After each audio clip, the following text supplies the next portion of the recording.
Ketika Abu Nawas dituduh mencuri dan harus membela diri. Suatu pagi yang cerah di kota Baghdad, suasana pasar begitu ramai. Para pedagang menjajakan dagangan mereka dengan suara lantang, aroma rempah menguar di udara, dan orang-orang berlalu lalang penuh semangat. Di tengah keramaian itu, tiba-tiba muncul keributan dari seorang pedagang perhiasan yang berteriak sambil menunjuk-nunjuk. "Itu dia pencurinya, tangkap dia, itu Abu Nawas," teriaknya histeris. Warga sekitar yang mengenal Abu Nawas langsung terdiam. Mereka saling pandang, bingung dan heran. Bagaimana mungkin Abu Nawas, si cerdik yang sering membantu orang dengan kecerdasannya, kini dituduh mencuri? Beberapa penjaga pasar langsung menangkap Abu Nawas dan membawanya ke hadapan hakim. Di pengadilan, pedagang itu mengeluarkan tuduhannya dengan lantang. "Hakim yang mulia, Abu Nawas datang ke toko saya pagi tadi, berpura-pura melihat-lihat cincin emas. Tak lama setelah dia pergi, satu cincin paling mahal hilang. Tak ada orang lain yang mendekat selain dia," katanya sambil menunjuk Abu Nawas dengan penuh keyakinan.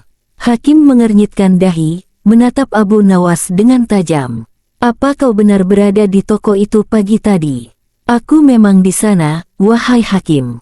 Tapi aku tidak mencuri apapun," jawab Abu Nawas dengan tenang. "Kalau begitu, buktikan bahwa kau tidak mengambil cincin itu," ujar hakim. Abu Nawas diam sejenak. Ia tahu bahwa membuktikan dirinya tidak bersalah lebih sulit daripada sekadar membantah. Ia menghela napas, lalu berkata, "Izinkan aku bicara dengan pedagang itu empat mata." Hakim ragu, tapi akhirnya mengizinkan. Di ruangan kecil yang hanya berisi Abu Nawas dan pedagang, Abu Nawas mendekat dan berbisik, "Apakah kau yakin aku yang mencuri?" "Tentu saja, kau satu-satunya orang yang berada di dekat cincin itu," jawab pedagang. Abu Nawas tersenyum kecil. "Baiklah, kalau begitu, aku akan mengaku mencuri, tapi hanya jika kau bisa menjawab satu pertanyaanku." Pedagang itu bingung, tapi penasaran. "Apa pertanyaannya? Apa bentuk cincin yang hilang itu? Berapa karat emasnya? Ada hiasan permata atau tidak?" Pedagang itu menjawab tergagap, Aku tidak begitu ingat. Tapi itu mahal." Abu Nawas tertawa pelan. "Kau menuduhku mencuri cincin yang bahkan kau sendiri tidak tahu bentuknya."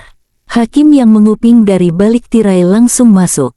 Ia telah mendengar semua. "Pedagang, bagaimana bisa kau menuduh seseorang mencuri barang yang bahkan kau sendiri tidak bisa jelaskan?" Pedagang itu terdiam, wajahnya memerah. Warga yang hadir di pengadilan mulai bergumam. Suara-suara ketidakpercayaan terhadap pedagang itu mulai terdengar. Namun Abu Nawas belum selesai. Ia menoleh ke hakim. "Wahai hakim yang adil, izinkan aku membuktikan bahwa aku tidak menyentuh satupun barang di toko itu." Lalu Abu Nawas meminta dua orang saksi yang tadi berada di pasar. Kedua saksi bersumpah bahwa Abu Nawas hanya berdiri di luar toko dan tidak pernah masuk ke dalam. Hakim tersenyum puas. Dengan dua saksi dan ketidaktahuan si pedagang tentang barangnya sendiri, maka jelas Abu Nawas tidak bersalah. "Justru, tuduhan palsu ini bisa membuatmu dihukum, wahai pedagang." Pedagang itu ketakutan dan langsung meminta maaf. Namun Abu Nawas, dengan wajah teduh, berkata, "Aku memaafkannya. Tapi biarlah ini jadi pelajaran, jangan mudah menuduh tanpa bukti." Hakim mengangguk setuju. Semua orang di ruang pengadilan pun bersorak memuji kecerdasan Abu Nawas yang tidak hanya membela diri dengan cerdik, tapi juga tetap memilih untuk memaafkan. Hari itu, nama Abu Nawas kembali harum. Tidak hanya karena kecerdasannya, tetapi juga karena kebesaran hatinya. Beberapa hari setelah kejadian itu, desas-desus tentang Abu Nawas yang dituduh mencuri namun mampu membela diri dengan kecerdasan luar biasa menyebar ke seluruh penjuru kota Baghdad. Bahkan, kabar itu sampai ke telinga Baginda Raja Harun ar-Rasyid. Dengan rasa penasaran yang besar, sang raja memanggil Abu Nawas ke istana. "Aku dengar kau berhasil membuktikan bahwa dirimu tidak bersalah, bahkan tanpa satu bukti pun. Hebat sekali, kata sang raja sambil mengelus janggutnya. Abu Nawas tersenyum sambil membungkuk hormat. Hamba hanya menggunakan akal dan sedikit keberanian, tuanku. Raja tertawa kecil. Aku ingin menguji kecerdikanmu lagi. Kali ini, kau akan mendapat ujian dari kepala pengawal istana yang terkenal sangat teliti. Kepala pengawal, seorang pria tinggi besar dengan wajah serius, melangkah maju sambil membawa kantong berisi beberapa koin emas. Ia meletakkan kantong itu di hadapan Abu Nawas. Aku akan menyembunyikan koin ini di suatu tempat di istana, dan kau harus menebak siapa yang mencurinya setelah aku umumkan bahwa kantong ini hilang, katanya dengan dingin. Abu Nawas menyipitkan mata. Apakah ini ujian atau jebakan, tuanku? Raja tertawa terbahak-bahak. Anggap saja permainan kepercayaan. Malam itu, kantong emas benar-benar disembunyikan. Esok paginya, seluruh penjuru istana gempar karena pengawal mengumumkan bahwa kantong emas yang disimpan di ruang rahasia telah hilang. Semua pelayan dan penjaga dipanggil. Abu Nawas berdiri di tengah aula besar dengan wajah tenang. Ia berjalan perlahan mengitari mereka, seolah sedang mencium sesuatu. Tuan Raja, izinkan hamba menggunakan cara yang agak berbeda, katanya. Raja mengangguk, penuh rasa ingin tahu. Abu Nawas mengeluarkan sebuah botol kecil dari balik jubahnya. Ini air mawar yang sangat harum. Aku akan menyiramkan sedikit ke tangan semua orang di ruangan ini. Siapapun yang mencuri emas itu, pasti akan menyentuhnya dan meninggalkan aroma khas pada kulitnya. Satu persatu, para pelayan dan penjaga mengulurkan tangan mereka. Abu Nawas menyiram sedikit air ke setiap tangan, lalu mencium satu persatu. Semuanya tampak tegang. Namun yang menarik perhatian Abu Nawas adalah satu orang penjaga yang menolak mengulurkan tangan kanannya. "Kenapa tangan kananmu kau sembunyikan?" tanya Abu Nawas. Penjaga itu gugup, lalu berkata, "Tanganku sedang luka, aku tak ingin terkena air." Abu Nawas tersenyum lebar. "Atau kau takut aroma emas akan tercium dari tanganmu?" Semua mata tertuju pada penjaga itu. Ia mulai gemetar. Abu Nawas lalu menarik tangan penjaga itu secara paksa dan mencium aroma aneh yang bercampur keringat dan logam. Ia mengangguk ke arah raja. "Inilah orangnya." Penjaga itu akhirnya mengaku. Ia tergiur karena tahu kantong itu hanya bagian dari ujian, dan berpikir tidak akan ketahuan. Raja Harun ar-Rasyid menghela napas. "Luar biasa, kau tidak hanya mampu menyelamatkan diri, tapi juga menyelamatkan istana dari pengkhianat." Abu Nawas membungkuk hormat. Kadang, kebenaran tersembunyi bukan dalam apa yang terlihat, tapi dalam apa yang ingin disembunyikan. Hari itu, Abu Nawas tak hanya dipuji sebagai orang yang cerdas, tapi juga sebagai penjaga keadilan. Dan rakyat Baghdad semakin percaya bahwa selama Abu Nawas masih ada, akal sehat akan selalu menang atas tipu daya dan kebohongan. Raja Harun ar-Rasyid merasa terkesan luar biasa. Dalam hatinya, tumbuh rasa kagum yang lebih dalam kepada Abu Nawas. Ia tidak hanya melihat kecerdasan yang menggelitik, tetapi juga ketajaman intuisi yang sulit ditandingi.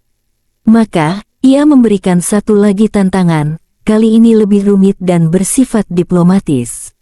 "Aku akan mengutusmu ke negeri tetangga, negeri Samirah, yang baru saja menuduh kita menyelundupkan emas palsu ke pasar mereka.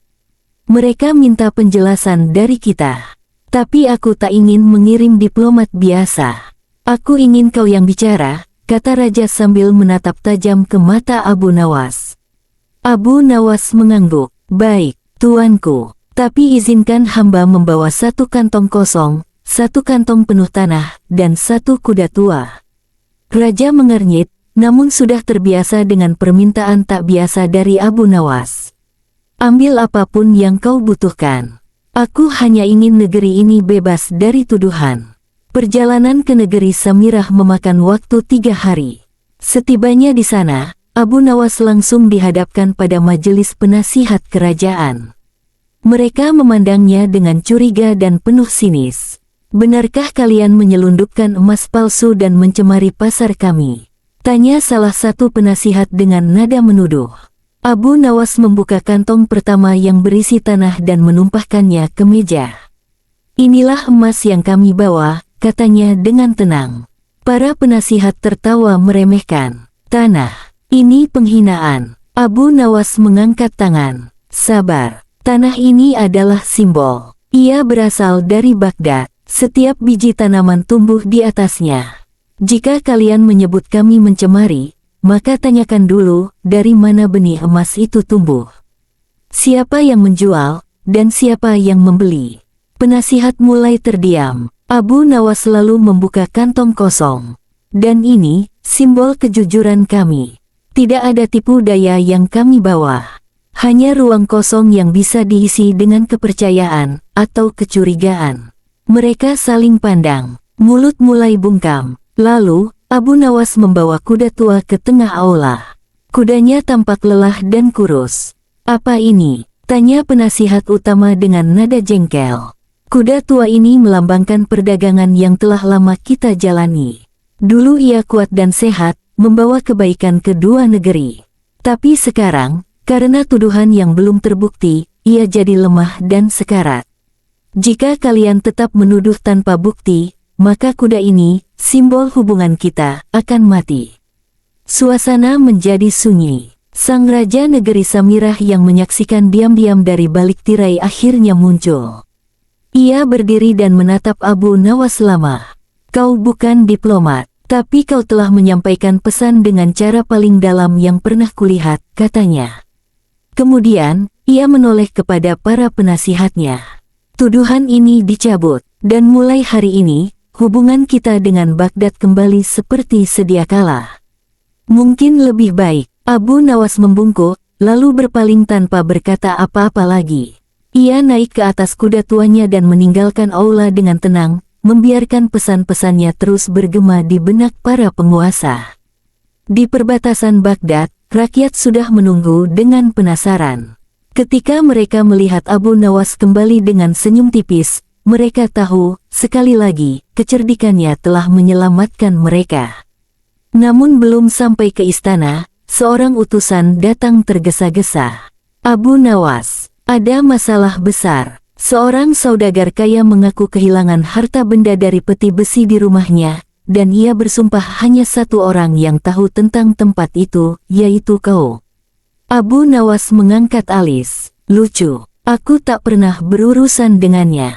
Dia bersumpah demi langit dan bumi, kau satu-satunya tamu yang pernah menginap di rumahnya sebelum kehilangan itu terjadi."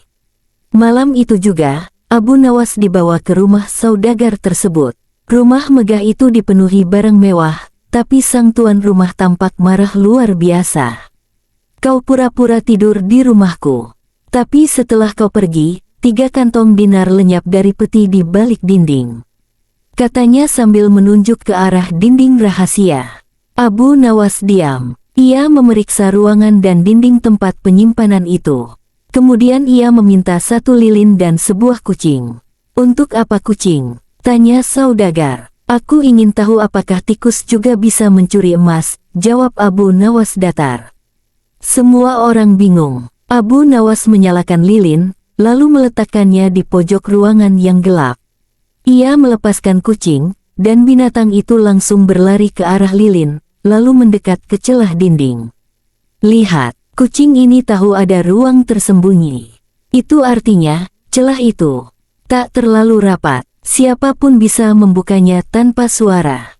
Bahkan pelayanmu sendiri," ujar Abu Nawas sambil menatap pelayan yang berdiri pucat di belakang. Raja yang datang sebagai penengah langsung menyuruh penjaga memeriksa pelayan itu.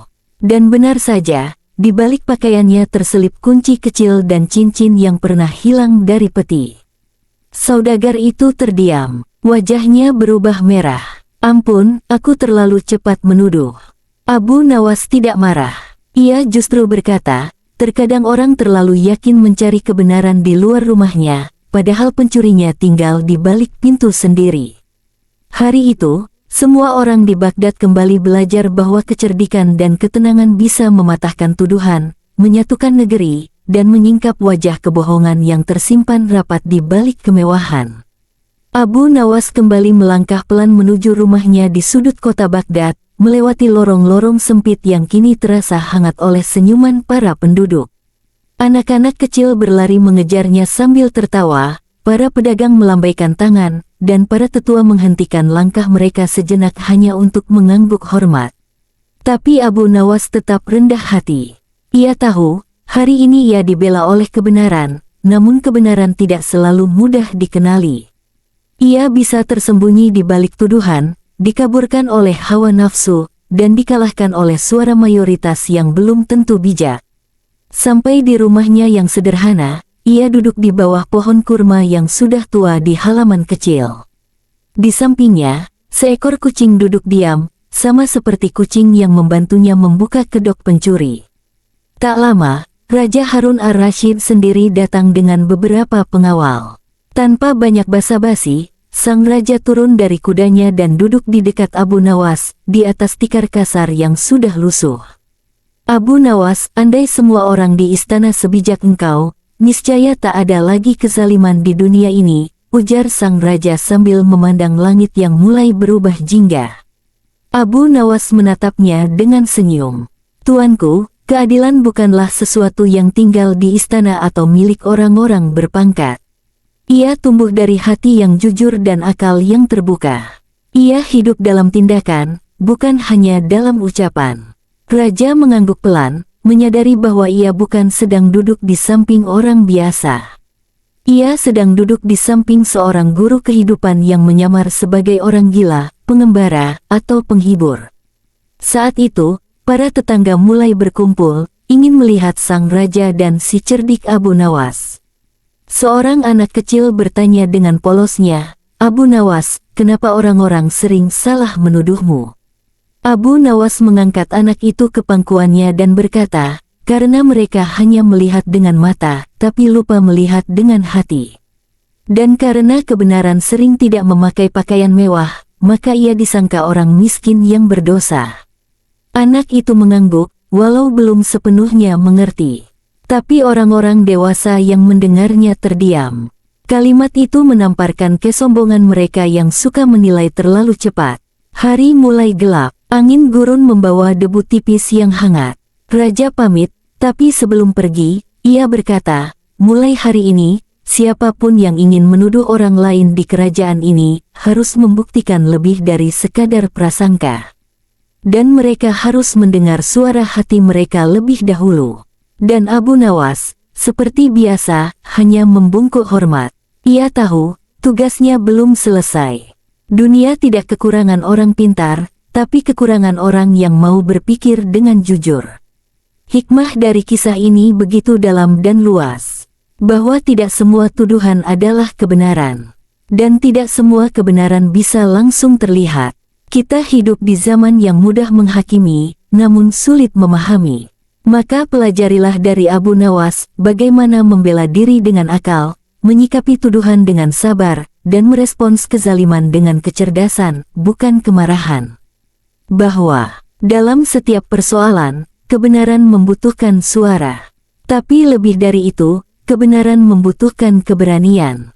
Bukan hanya untuk mengungkapkan, tetapi juga untuk memperjuangkan dan memaafkan. Bahwa fitnah bisa menghancurkan nama baik seseorang, namun tidak akan pernah merobohkan mereka yang memiliki keteguhan hati, akal yang jernih, dan keyakinan kepada kebenaran.